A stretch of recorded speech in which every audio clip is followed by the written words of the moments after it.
everyone, I'm back.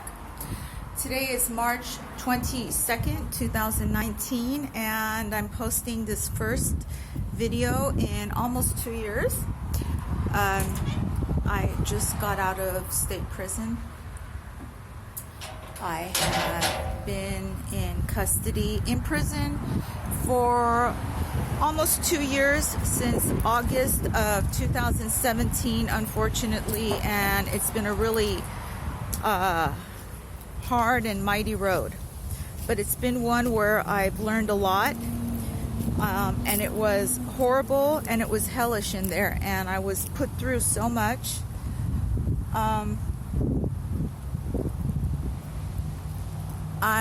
But I'm a soldier and I'm back. And I want to say this, what I learned this time, and I say this time because, again, I say unfortunately, I've been in prison several times, but it's not about having been in prison finding God, because that's not what happened. I always had God, I was always spiritual. But this made me realize what I learned, and I learned it on my own. What I learned in there was that my thinking and the road that I took to God was not the right way. And now I've learned the right way. It's not only been hellish in there, but ever since I've gotten out, in this very short time, I have been facing so many challenges. There's a very, very high tragedy incident that happened to me. It was deliberate, something that was done to me while I was in prison. It was done out here, and I found out about it, and it devastated me in the biggest way. This happened in July of 2018 while I was in prison, and when I got out, I had to face it and deal with it. And it's being dealt with legally. And that's all I can say about it, but it was the most devastating thing that happened. Aside from that, I've been facing and am dealing with many difficulties and challenges. Another one is parole/probation.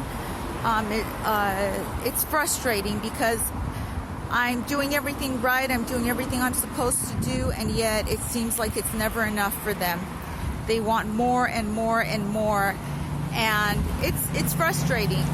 I have the right to be upset about it, but I'm going to continue to do the right thing and do everything that I'm supposed to do and nothing I'm not supposed to do, and that's just how it is. Another thing is that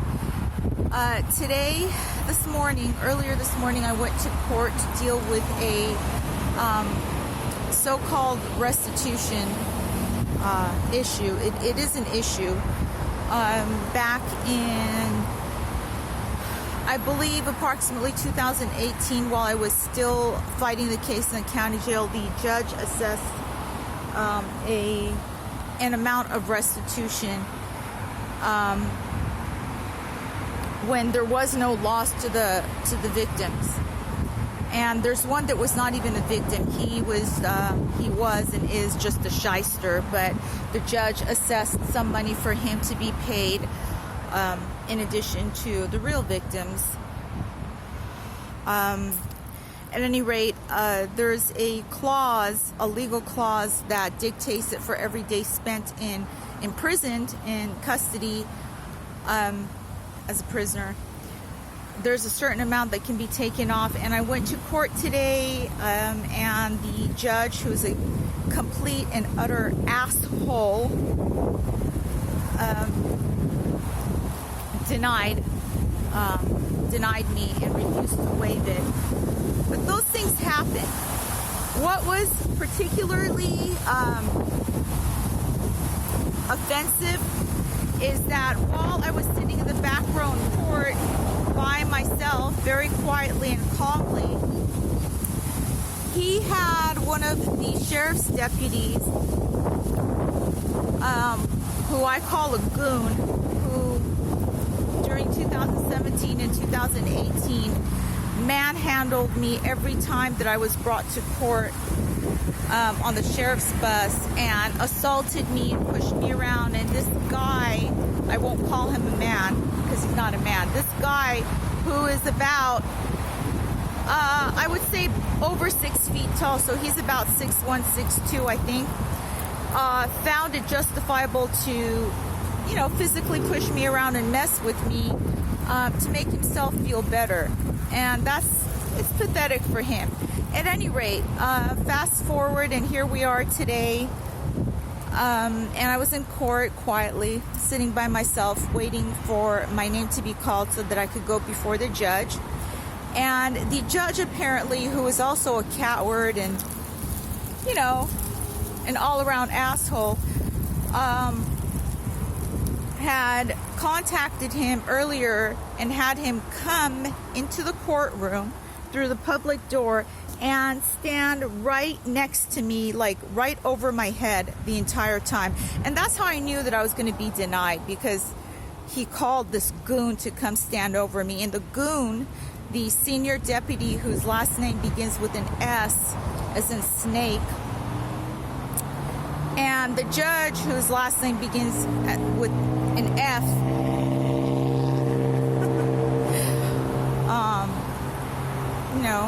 as in fuck you, they saw it, fit to do these things. And I was really offended, but I let it go, because frequently in situations like this, which are uncommon, they want a reaction, and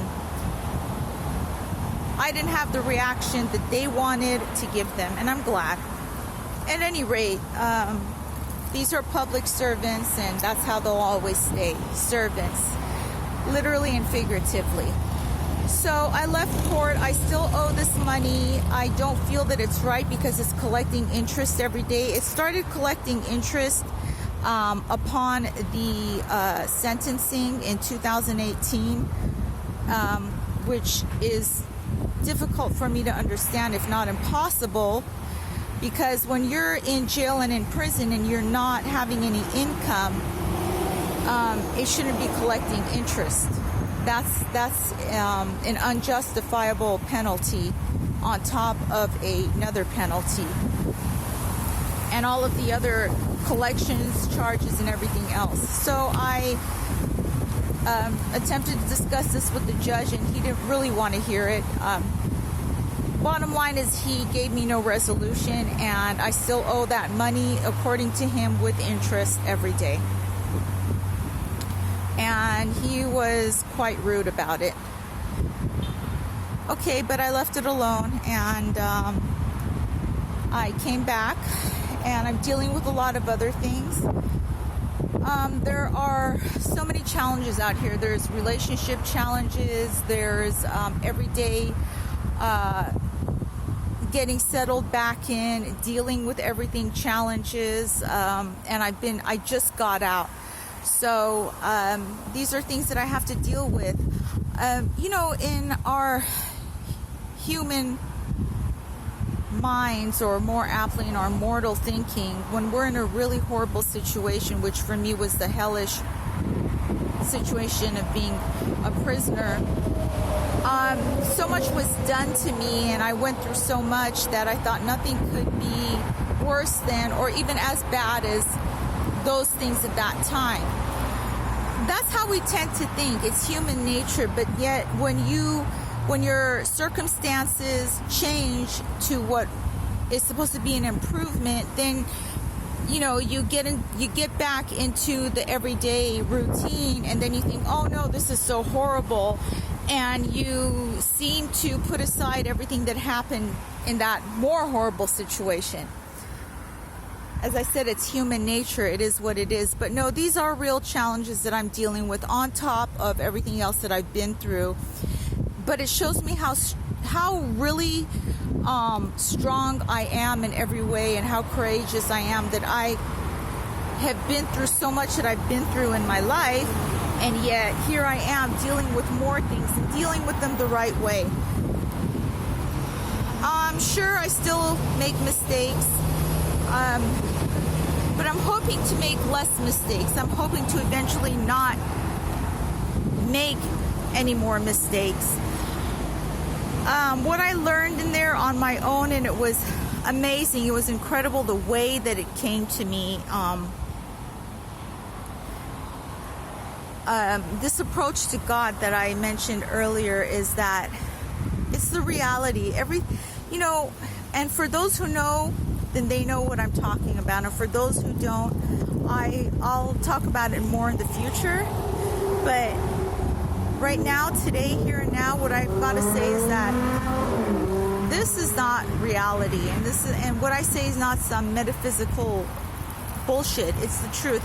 This is not reality. We think it's reality because this is what's tangible. But the truth is that we were created by God in the image of God, and if God is perfect, then we therefore are perfect, and our situations are perfect. When they're not, and when they are bad, and when we are in terrible situations, it's because of things that it's the way that we think in our mortal minds. See, mortal minds, and we prescribed it on ourselves, even prescribed on those around us, and that's why things happen the way they do. And any of you, whether you're facing challenges to a slight degree or to a really high degree, whatever you're going through, know this, that these are things that we manifest in our minds. The only evil is also in our minds. We manifest everything. That's where Satan is. There is no entity, Satan. It's the way we think. And Jesus understood this and implicitly understood this and put it to work, and that's how Jesus healed instantaneously. Jesus was actually a human being, the Son of God, but also a human being. And Jesus even told his followers that everything that I do, you can do. See, we can if we understand. And I'm not there yet. I'm still on this road, on this journey, on this yellow brick road. But if we keep practicing it, then it does become our reality, because it becomes easier and easier. And I've been practicing it, and I haven't reached nearly the level that I should. But I'm hoping that I will. And I just want to say that here I am, I'm out, and I'm following my road, and I'm hoping that things get better. Thanks a lot for watching, and any of you, whatever you're going through, whether it's physical disease, mental disease, loss, whatever challenges, whatever problems, whatever troubles that you're going through, just know that everything can be healed, and it's not a line of BS. It's the truth. It really can be healed.